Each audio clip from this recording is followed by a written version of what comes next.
Спокойно, пацаны, я все еще много путешествую на разных турендуро, однако новый турендуро Tracer 9 появится в наших краях в лучшем случае месяца через 2. А что нам интереснее всего в новом трейсере? Конечно, звук мотора. Двигатель с глушителем на трейсере и MT одинаковые, поэтому психанул и поехал пробовать. Вообще, я хотел поездить с пассажиром сначала на Хонде с роботом, а затем на Ямахе. Смысл в том, что у Ямахи однодисковый робот и очевидно там не может быть плавности Хонды. Если на двухдисковом роботе передачи перетекают одна в другую и передача момента на колесо не пропадает, то любой однодисковый робот — это обычная механическая коробка передач, к которой прилепили два моторчика. Первый моторчик за вас зажимает и отпускает сцепление, а другой моторчик меняет передачу. Это все по-разному можно называть, по-разному технически реализовывать, но смысл не меняется. На эти операции нужно время, когда на колесе отсутствует передача момента с мотора, вдобавок нужно чуть замедлить процесс, чтобы резко не бросать сцепление. Никуда физически не деться ни от задержки при переключениях, ни от рывков, такая технология. Можно только менять эмоциональный окрас в обзорах. Либо сказать «это худшее, что случалось со мной в жизни», либо описать фразой «переключения подчеркивают спортивный характер, если занесли чемодан». Если с переключениями дела совсем плохо, можно заменить на брутальный характер. Возьмите на заметку, вроде и не вранье, и попутно хондоводов опустил, катаются на своей мягкой коробке, как пенсионеры. Но и то, и другое, и третье будет означать одно и то же. Сценарная задумка в том, чтобы пассажир высказался. После мягких переключений робота с двумя сцеплениями любой пассажир на однодисковом роботе должен корчиться в муках и рассказывать о морально-нравственных страданиях. Для пассажира непрогнозируемые рывки переключений сильнее ощущаются. Никогда не догадаетесь, почему я от этой идеи отказался. Оказалось, что на MT-09 в стоке нет пассажирских ручек. Вот нет и все. Если захотите возразить, что можно за этот пластик держаться, вы сначала попробуйте сами вторым номером так проехать с водителем, который тестирует коробку. Да и пассажирское сиденье на MT такое себе. Нейтрального теста с такими вводными не получится, поэтому я поехал один. Катался чисто по городу, почти не включая режим обзорщика, только изредка на видео бывают приступы, когда я пытаюсь нащупать алгоритмы переключения. Чтобы вам не было скучно, можете считать количество встреченных китайских автомобилей. Ну и да, чудо не произошло, однодисковый робот на Ямахе пинается. Причем здесь меня больше напрягали внезапные рывки при переключении вниз перед поворотом или уже в самом повороте. Я на BMW такого не замечал. Такие переключения выдергивают из состояния потока. Чисто по наблюдениям, BMW тяготеет к выбору более высокой передачи даже в режиме Dynamic, поэтому туповат на типичных разгонах. А Yamaha в спортивном режиме D+, наоборот, любит низкие передачи. С одной стороны, BMW не суетится на поворотах, а с другой, перед обгоном у Yamaha более подходящая передача и не нужно ручку передергивать. Тут, правда, само сравнение некорректное. Под BMW подразумеваем огромный мотор с низовым характером, который и на более высокой передаче снизу уверенно тянет. А у Yamaha и моторчик поменьше, и он по характеру среднеоборотистый. Неудивительно, что коробка держит другой диапазон оборотов. С Хондой тоже напрямую не сравнить, потому что DCT используется с низовыми моторами, либо изначально под DCT проектировали супер низовой мотор, как в случае с NC. Модели со среднеоборотистой динамикой типа CB650, CB750 или Crossrunner в варианте DCT не выпускались. Единственное исключение VFR 1200F, но это и тоже гигантский мотор, плюс там самая первая версия DCT возраста согласия. Так что робот MT-09 просто не с чем сравнить. На MT можно выбрать режим робота из двух режимов, либо овощной, либо спортивный. Уже сейчас есть ощущение, что спортивный режим отлично настроен для горных трасс. Ведет себя именно так, как я бы щелкал на серпантинах, но это я уже буду подробно пробовать, когда доберусь до трейсера.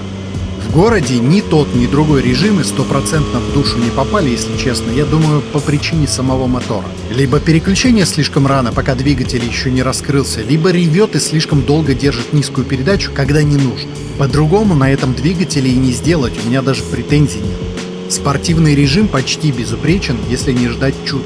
Овощной режим D тоже неплох, он не такой душный, как режим однофамилец D на Хондах, но если ехать не в спокойном режиме, а со всплесками, все равно маленько не попадает в желание.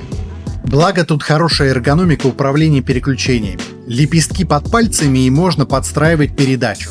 У BMW проблема с роботом усугубляется концепцией интерфейса с мультиколесо. Чтобы его сохранить, переключение передач вынесли под ногу, что менее удобно, но это невозможно доказать людям, которые не ездили достаточно долго с другими роботами. Многие почему-то думают, что у Honda можно переключать передачи только лепестками. На самом деле под любую модель у Honda за копейки есть опциональная лапка, просто она никому не сдалась, рукой переключаться удобнее. И Kawasaki, и Yamaha, и даже KTM приняли условно-хондовскую концепцию переключения лепестками и аналогичное управление режимами справа. На любого японца с роботом садишься и сразу ощущение домашних тапок. Все кнопки на своих местах, привыкать не надо. Единственное, у Yamaha нет отдельной кнопки нейтральной передачи, как на Honda, вот и вся разница. Формула X – крупнейший торговый центр для мотоциклистов на юге Москвы с мототехникой, экипировкой, запчастями, сервисами и всем-всем-всем. Плюс Формула регулярно проводит интересные мероприятия даже зимой. Буквально неделю назад прошла традиционная мотоярмарка, где известные мастера представляли байкерские жилетки, сумки, ремни, брелоки, нашивки, майки, перстни и прочие авторские изделия. Плюс дегустация шашлыков, выступления Вадима Калугина, мотодартс и прочее. Согласитесь, гораздо приятнее приходить за покупками в магазин, который не чисто про бизнес, а еще и про мотокультуру. Есть у вас выбор, где купить экипировку или мотоцикл? Конечно, но уже просто придя в Формулу X, вы поддерживаете и мотоблогеров, и развитие мотокультуры. Увидимся в Формуле. Собственно, можно бесконечно ругать однодисковый робот по сравнению с хондовским. Автомобили прошли эту стадию лет 20 назад, в массовом сегменте однодисковый робот сейчас ставится только на совсем дешевые машины. Я думаю, мотопром лет через 5 придет к той же стратегии. На дешевых мотоциклах будет однодисковый робот, а на литрах и выше 2 дисков. Преимущество ямаховского робота 2. Он относительно легкий и относительно дешевый. Насчет веса, правда, я вот чего не понимаю. По спецификации MT-09 между механикой и роботом разница 2,8 кг. Хотя это самый тяжелый однодисковый робот на рынке, но не принципиально. Смущает другое. Между Tracer 9 с механикой и роботом разница 5 кг, хотя мотор тот же самый, но тоже не важно.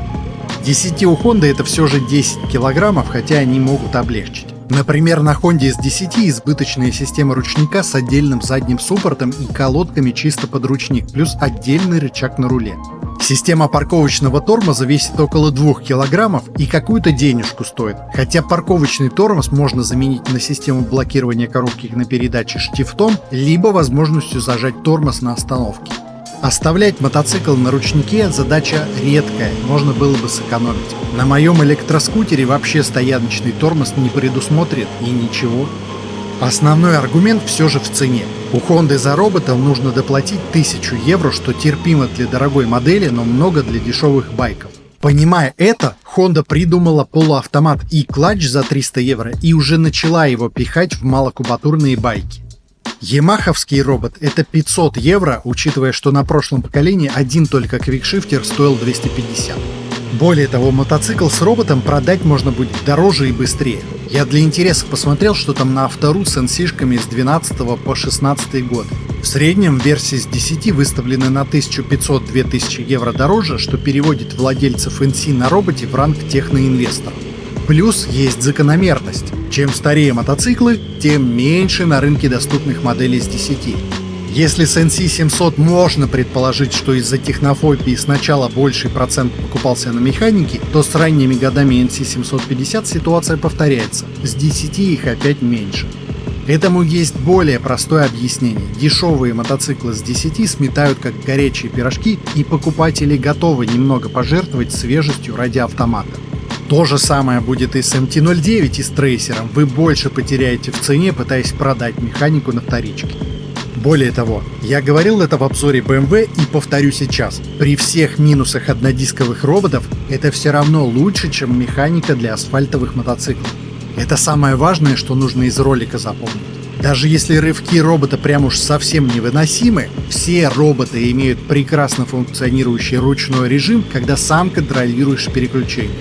При самостоятельном переключении проблемы с рывками нет, потому что при переключениях ожидаешь обратной реакции мотоцикла и можешь сгладить, немного прикрыв ручку газа. Это то же самое, что переключение с квикшифтером. Даже самое слабое место для роботизированных коробок, узкий разворот, на Yamaha не особо напрягает. Возможно, потому что здесь на низких оборотах нет резкого импульса при откручивании ручки, как на низовых моторах. В более реалистичном городском сценарии на кольцах у меня отсутствовали какие-либо неприятные ощущения. Я в сцеплении вижу смысл только на внедорожных мотоциклах, и то, наблюдая, как ездят на эндуро-гонках на Старкварк, потихоньку думаю, что и в эндуро это не принципиально. И раз уж это обзорчик MT-09, пара слов об особенностях. Во-первых, Yamaha перешла на странный переключатель поворота. Я весь тест плевался не столько на работу робота, сколько на качельку поворотника. У него есть режим, когда слегка нажимаешь кнопку, моргнет 3 раза и выключится. Если сильно нажать, будет моргать до автовыключения, которое не всегда работает элегантно. Подобное я уже где-то видел. То ли на Триумфе, то ли на электричке какой-то, не могу вспомнить. Все привыкли к системе с мягким нажатием на автомобилях, но на мотоциклах она переходит плохо. На байке пальцы в перчатках, вибрации на руле, руками больше работаешь физически, плюс на ветру и в холод мелкая моторика ухудшается. В таких условиях трудно поймать границу между легким нажатием и сильным, не говоря уже о том, чтобы отличить обратную связь в зимних перчатках от полунажатой кнопки и полностью нажатой. Думаете, до Yamaha никто не догадывался перенести эту систему на мотоциклы, что ли? Ну, сделали и сделали, проблема в другом.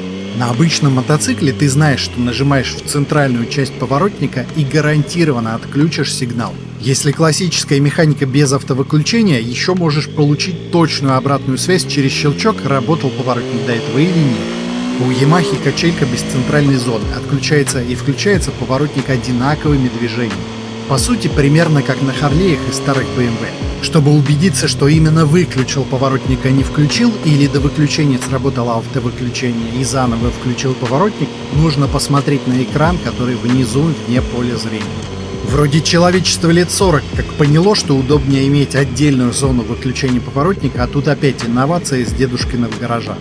Во-вторых, эргономический мотоцикл рассчитан на средний рост. Я в Телеграме на днях запостил сравнение эргономики Трейсера и MT, где в деталях видно разницу по точкам. Несмотря на общую платформу, это два принципиально разных байка по посадке.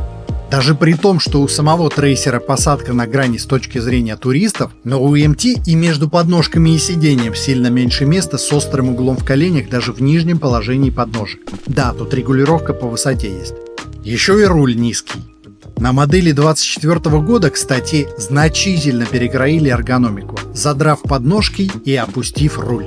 Я не разбираюсь в нейкидах, но нет-нет, да и езжу на каких-то больших нейкидах, и там обычно руль находится тоже внизу, но далеко. Даже если брать одноклассников типа Z900, за рулем тоже нужно тянуться вперед. Когда за такой руль берешься, непроизвольно наклоняешься вперед, и руки сгибаются как положено. На MT другая эргономика. Руль не только низко, но еще и близко к водителю. Наклоняться вперед как-то странно. Тогда над колесом висишь, зеркала не пойми где, и ощущается это странно. В итоге с высоким ростом кажется более естественным на MT толкать руль под более вертикальным углом, поэтому байк на уровне ощущений кажется туповатым по управлению, что естественно не так. Это именно из-за своеобразной эргономики под средний рост. Просто не работает для высоких. Если подумать, это не дешевый почти литр, а я чувствую себя на нем как на детском велике. С высоким ростом не стану рекомендовать, либо сразу придется проставки колхозить. В этом вопросе на авторитетность не претендую, я не разбираюсь в нейкидах, просто делюсь ощущениями. Ну и мотор, как и прежде, отличный, всегда с удовольствием к нему возвращаюсь. Плавный, прогнозируемый, достаточно энергичный, не дергается на низких оборотах. Вообще люблю окололитровые трешки, самое то для реальной жизни. Плюс ямаховская трешка и звучит приятно, и не сильно вибрирует. К такому мотору гармонично подходит подвеска, которая в этом классе бывает излишне зубодробительной, а тут какой-никакой комфорт даже есть, и седло не ужасное. Спасибо всем, кто поддерживает канал на Бусти и Патреоне.